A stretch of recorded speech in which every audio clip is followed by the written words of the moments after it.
BNP record দেখেন অতীতের প্রত্যেকটি সময় যখনই বিএনপি ক্ষমতায় এসেছে, রাজনীতি দেশ পরিচালনার দায়িত্ব পেয়েছে, সবচেয়ে বেশি গুরুত্ব দিয়েছে অর্থনীতিকে এবং অর্থনীতি সবচেয়ে সচল থেকেছে। প্রত্যেকবারই বিএনপি যখন রাষ্ট্র পরিচালনার দায়িত্ব পেয়েছে, বিএনপির বিরুদ্ধে অন্তত এই কথা বলা যায়নি যে বিএনপি অর্থনীতি ধ্বংস করে দিয়েছে। বিএনপি অর্থনীতিকে সচল করেছে এবং এমনও বলা হয়েছে যে ইমার্জিং টাইগার আপনার বলা হয়েছে বাংলাদেশকে।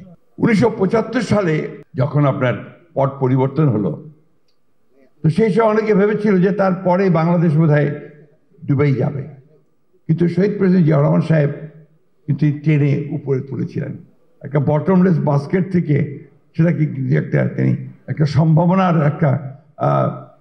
একটা জনপদ তৈরি করতে সক্ষম হয়েছিলেন। 1971 সালে যখন আপনার স্বাধীনতা যুদ্ধ হয়, সেই সময় তৎকালীন বাংলাদেশে আমাদের জনসংখ্যা ছিল 7.5 কোটি, খাদ্য ঘাটতি ছিল 28 লক্ষ মেট্রিক টন। দৃঢ় বন্ধনের আস্থায় শক্তিশালী স্টিলের আরেকটি নাম জেডএসআরএম। বাংলাদেশ কিন্তু এখন প্রায় খাদ্যে স্বয়ংসম্পূর্ণ, অর্থাৎ এই খাতে কিন্তু আমরা যথেষ্ট অর্জন করেছি, যেটা আমাদের কৃষক, আমাদের কৃষি বিজ্ঞানী এবং যারা কৃষিতে কাজ করছেন তাদের যথেষ্ট অবদান রয়েছে। আমাদের আরেকটা বিষয়ে কিন্তু আমাদের খুব বেশি লক্ষ্য করা দরকার, যেটা আমরা ইতিমধ্যে চিন্তা করেছি। স্বাস্থ্য খাতে আমাদের অনেক বেশি কাজ করা দরকার।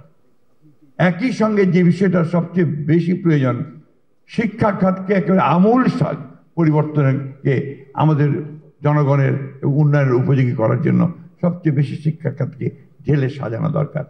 এই বিষয়গুলোতে আমরা ইতিমধ্যেই চিন্তা করেছি এবং আমরা অবশ্যই সামনে যে আপনার এখানে আছে ভবিষ্যৎ পথরেখা, শুধু অর্থনীতির, এটাতে শুধু অর্থনীতির পথরেখা হলেই হবে না, সঙ্গে সঙ্গে রাজনীতির পথরেখাটাকেও কিন্তু আপনার স্টেবল হতে হবে, তাকে স্থিতিশীলতা থাকতে হবে, তার একটা স্থায়িত্ব থাকতে হবে। সেই লক্ষ্যে ইতিমধ্যে আমরা কাজ করেছি।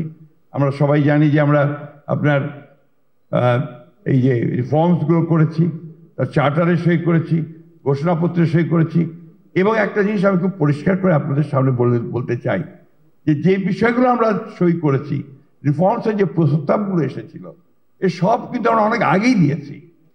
আমরা 2016 সালে আমাদের নেত্রী দেশনেত্রী বেগম খালেদা জিয়া ভিশন 2030 দিয়েছিলেন এবং আজকের যে বিষয়গুলো আমরা একমত হয়েছি তার অনেকগুলো বিষয় সেখানে কিন্তু ছিল। একই সঙ্গে 2023 সালে আমরা আপনার 31 দফা দিয়েছি, যার মধ্যে আজকের ইকোনমিক রিফর্মস, পলিটিক্যাল রিফর্মস প্রায় সবগুলো বিষয় এখানে রয়েছে।